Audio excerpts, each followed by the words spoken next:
Howdy folks, AJ coming at you again, your resident vintage gamer, and today's video is going to be a little bit on a sad note. We lost, and when I say we, the gaming community as a whole, we lost a famous artist by the name of David A. Trampier. He was one of the original illustrators and artists for first edition Advanced Dungeons and Dragons. Everybody has seen his work. Probably the most famous being the cover of the Player's Handbook.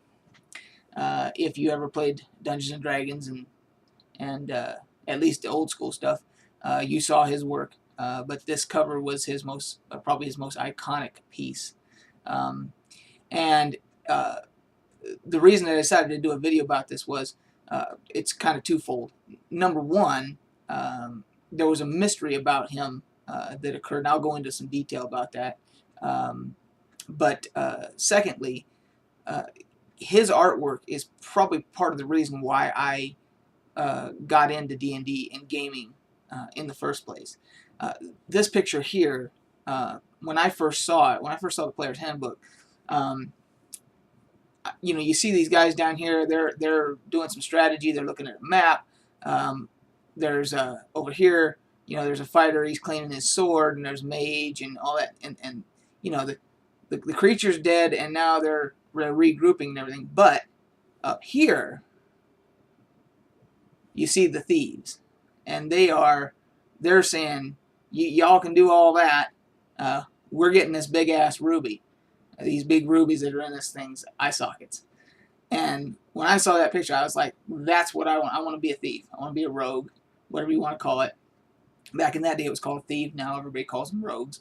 But I said, if I'm gonna play in the fantasy setting back in the medieval ages and all that, that's what I want. That's what I would want to do. I want to be a thief. So, and then there's other pieces, you know, like this one in here, that inside of a dungeon. Let's see how we can do this here. Inside of a dungeon here, showing the party going through a dungeon, and they come upon what's known as a magic mouth spell that's on the wall, and it's normally something, you know, telling the adventurers, you know, oh, you know, go back. You know, if you continue forward, you will die, and that type of thing, you know, to kind of as a warning type deal. And that was one of his pieces too. And I'm not sure. I'm pretty sure that the one on this other page over here, I'm pretty sure that's him too. But his artwork is just, I mean, I'll put links below if you guys want to. I'll put a link to his Wikipedia page, so if you want to learn a little bit more about him. And then I'll try and find a link that kind of has showcase of his, you know, artwork and everything. Now, having said all that, the other reason I'm doing this video, other than the influence it had on me and of course thousands of other gamers, was in like 1988 he was still working for TSR, and for no apparent reason, no one knows, he just up and disappeared. He disappeared to such a extreme extent that his checks that they had sent him payroll or to pay him came back to TSR. So they assumed that he had died, because people just don't. I mean, people quit. They get pissed off and they quit. But and you or I mean, I've quit jobs before, but I've never quit and said I don't want my last paycheck. You know, I mean, you just don't do that. Well, he did. He disappeared off the face of the earth. Checks got returned. No one could find him, so forth and so on. Some time goes by. Apparently his brother-in-law was able to confirm that he was still alive, but, you know, didn't really have a whole lot of contact with him and so forth. And then later on, it was found that he was driving a taxi cab somewhere, in some other state somewhere or something.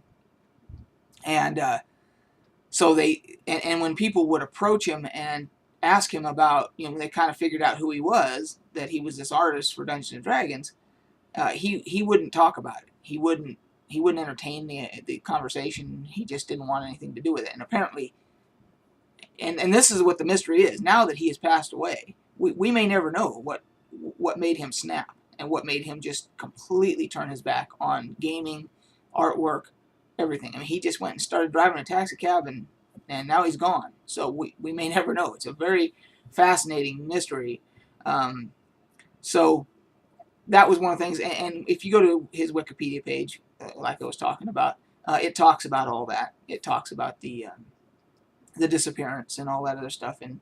And so I just thought that being the vintage gamer that I am, I couldn't let this go without doing a video as a tribute to Mr. Trampier. He was known as DAT, D-A-T, because he would sign his artwork D period, sometimes D period A period T, sometimes just D-A-T, and sometimes Trampy. He also was the author of a comic that was in Dragon magazine for quite a while. It was called Wormy. That was the comic, and so he is, as far as we're concerned, this is a huge loss. Even though he wasn't doing art anymore, there was always the hope that he would come out of his self-imposed retirement and maybe start doing some artwork again or something, but sadly, that possibility is now gone. So I just wanted to say, thank you, David, for the artwork that we all enjoyed, and getting us into gaming and putting us in that mood. Because when you saw those pictures, it made you, you could visualize yourself playing in that game world, when you saw his artwork. So for that, I say thank you, and hopefully you have found some peace from whatever demons you might have been wrestling with. And for those of you out there, we will catch the rest of you on the flip side.